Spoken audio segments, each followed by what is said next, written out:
media. In this video series we're looking at, does the mass media affect the audience? And in this series and the last series we've been looking at, does violent media make us violent? This particular video is the no it doesn't side and looks at the criticisms of the research. To be fair, it's probably more a probably not side. There is a lot of criticism of the research that's gone into proving that violent media makes us violent, particularly social learning theory and Bandura's Bobo doll experiment. The main criticism is that once again the audience is passive. It's much like cultivation theory and hypodermic needle model. It doesn't give the audience any credit and it doesn't take into account the way they might interpret the text. Realistically, when looking at a person's development, we have to look at their social environment and their upbringing, not just the television that they watch. Barker and Brooks, in their book Knowing Audiences in 1998, conducted a study on viewing action films and concluded that fans talked about how they used and enjoyed the film, which they called vocabularies of involvement and pleasure. This is very similar to uses and gratifications. They found that people watched violent television or action films for physical satisfaction, creating imaginative worlds, game playing or role playing. They liked the taking risks, rule breaking and defying conventions. The fans were members of communities, and then there's just critical appreciation. And you can see this very closely linked to uses and gratifications in terms of the entertainment, the social interaction and the escapism. And remember, uses and gratifications is an active audience model. So this is looking at how the audience decodes and uses the text. Then there's Annette Hill, her book Shocking Entertainment, Viewers' Responses to Violent Movies in 1997. She conducted similar studies with similar findings. She found that viewers possess portfolios of interpretation. Again, this is an active audience. For both men and women, the most important feature of the film was not the violence, but how they found them mentally challenging. The main point behind this research is that the audience is active. They are watching films and playing computer games for different reasons. There has actually been a suggestion that watching violent films or playing computer games can somehow release tension.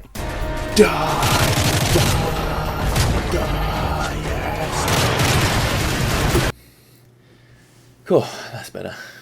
Now I don't have to commit any atrocities. This is known as catharsis theory. As yet, however, there's no convincing research to say that that's actually true. Another theorist would be Julian Petley. His book, Film and Video Censorship in Modern Britain, argues that film isn't harmful and that no links between film and behaviour are proven and that adults should have the right to choose. Interestingly, he goes on to argue that censorship derives from a class dislike or fear. He suggests that film has been regarded as mass entertainment and therefore more likely to deprave and corrupt.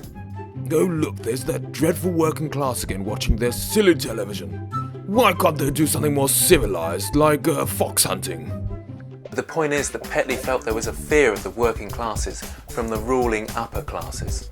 It's the idea that it's part of middle class values to try and civilise the working class. And there's a snobbiness from the upper classes suggesting that their cultural interests are in some way better. A simple example would be film versus theatre, and film and television shows being something that lower classes like. Is there therefore a snobbery around film and how it's not cultured? Unless it's a French film, because they're all cool and arty. In fact, it's usually the films that are popular with the masses that get looked down on.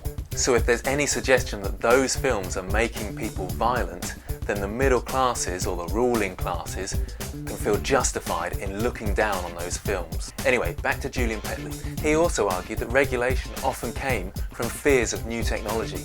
People were worried about early cinema, then there were videos with the video nasties, and now there's the internet and computer games. Which brings us on to a really big subject of regulation and censorship.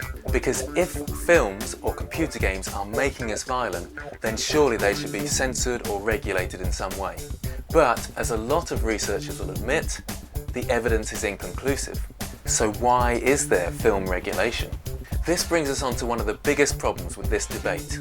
The media itself tends to use violent media to cause panics, often known as moral panics. Hopefully there'll be a link down here because it's a big subject that I want to do a video on later. As I said in a previous video, the press are quick to blame the media for problems in society. It's great for selling papers and gaining viewers. Martin Barker, in his book Ill Effects, goes as far to say that the claims about the possible effects of media violence are not just false, they are daft and mischievous, and he makes parallels with witchcraft and witch hunts.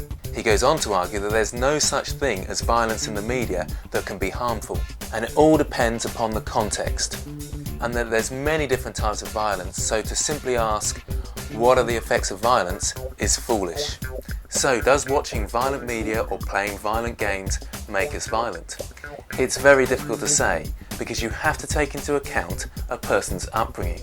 And because people's upbringings are so different, it's very difficult to prove any effects from television or video games. Unfortunately, a lot of regulation in the past, and maybe even today, has been based on moral panics rather than the research. However, just because the research is inconclusive doesn't mean we aren't affected by the violence we see on television. Hopefully these videos are useful to you, and I've put a link here to CNN's Keeping It Honest, which continues the debate.